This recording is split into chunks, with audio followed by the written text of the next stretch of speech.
Bienvenue pour une nouvelle vidéo. Ce coup-ci, je vais vous parler de la coupe. Alors, je pense que j'ai déjà fait une vidéo sur le sujet, mais ça m'a tout l'air d'être assez nécessaire d'en refaire une. Parce que, comme d'habitude, je suis sur des groupes Facebook ou des forums et je vois des choses un peu bizarres concernant la coupe. Donc, je vais vous faire un petit récapitulatif.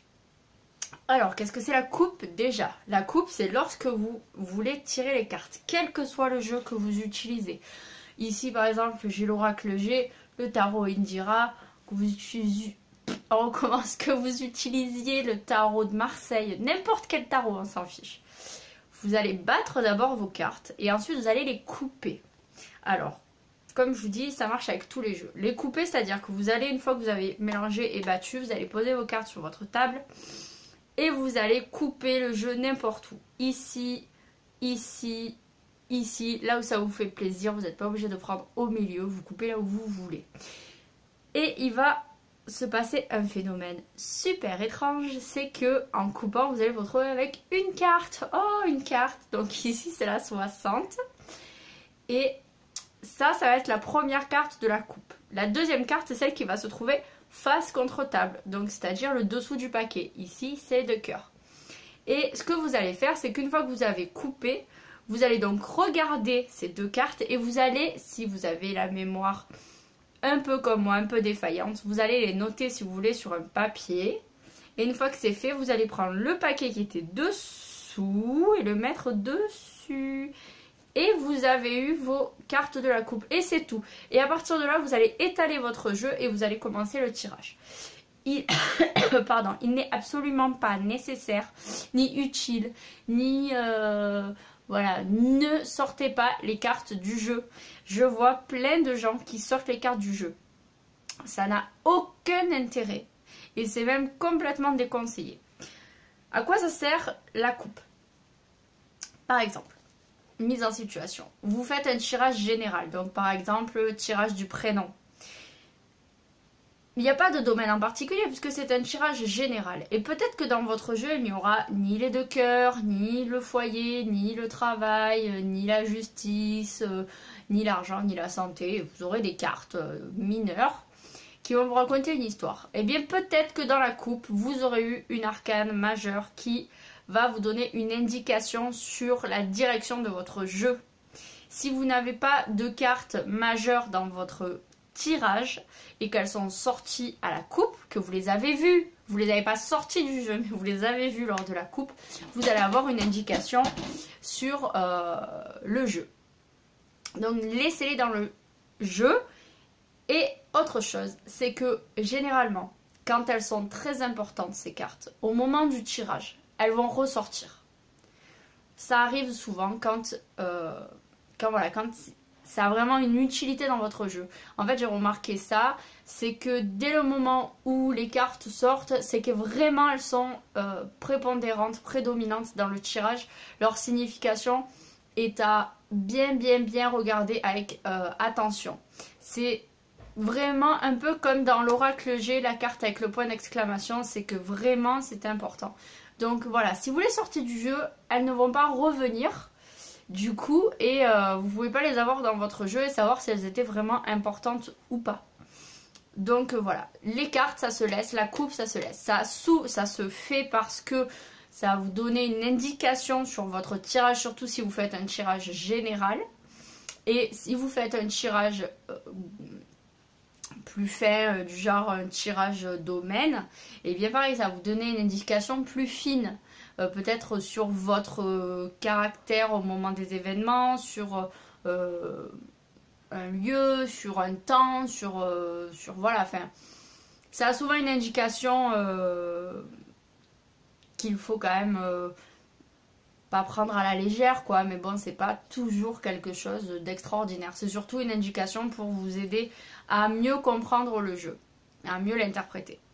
Autre chose que je voulais vous dire concernant la coupe, pourquoi certains d'entre vous, alors vous aurez peut-être la réponse et donc vous allez peut-être me la donner, pourquoi certains d'entre vous tirent les cartes tous les jours pour faire la coupe du jour? C'est-à-dire que, a priori, vous mélangez les cartes et puis vous coupez en deux Donc ça va vous donner par exemple ici 2 cartes, la cigogne et la colombe.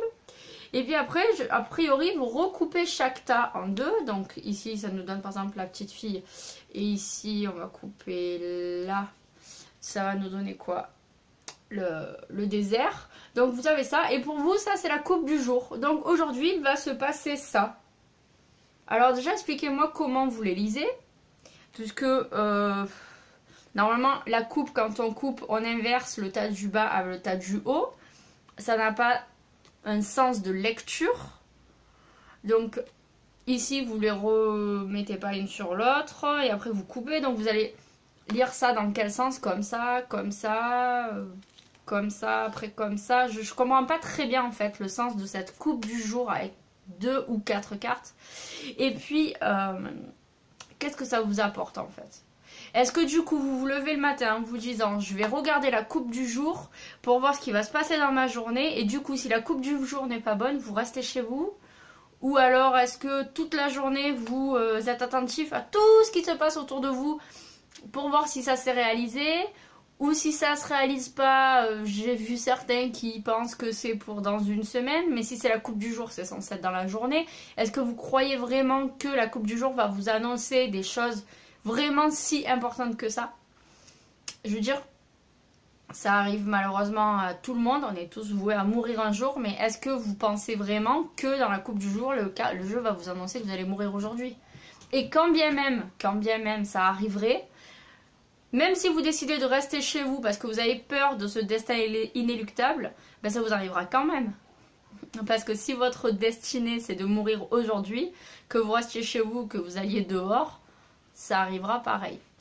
Donc en fait, je trouve vraiment ça dommage de se lever tous les jours en faisant la coupe du jour pour savoir ce qui va se passer. Vivez votre vie au jour le jour, vivez l'instant présent, arrêtez de faire des tirages toutes les 5 minutes pour savoir ce qui va se passer aujourd'hui, ce qui va se passer demain, qu'est-ce que pense votre mari, qu'est-ce qu'a fait votre soeur, etc. Vous entendez mon chat qui court partout, qui rentre et qui sort par la trappe. Enfin, je veux dire, c'est vraiment dommage de ne plus vivre que par le tirage de cartes. Personnellement, je vais vous raconter un petit peu ma vie, mais personnellement, je ne me tire les cartes qu'une fois tous les 2-3 mois et encore.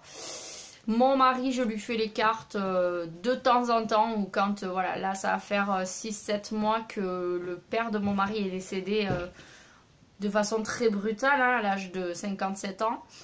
Donc on a eu, suite à ça, des regroupements familiaux, on a rencontré des personnes qu'on n'avait pas vues depuis longtemps, on a eu des contacts notariés, il venait de se marier en plus avec une nouvelle femme, donc voilà, on a eu quelques soucis, on a eu des choses, donc à ce moment-là, il y a eu des fois où régulièrement, on va dire peut-être des fois 2-3 fois dans la semaine, je lui ai fait des tirages parce que les événements s'enchaînaient et qu'on voulait savoir un petit peu dans quelle direction aller.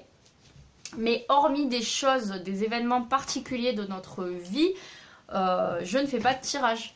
Si, bon, mes enfants sont en bas âge, hein, mes enfants sont tout petits, ils ont moins de 5 ans, mais si mes enfants demain venaient à se marier, je n'irais pas faire un tirage pour savoir comment va se passer le mariage, parce que j'ai déjà vu ça, j'ai déjà vu des gens tirer les cartes pour savoir comment allait se passer leur séjour au ski.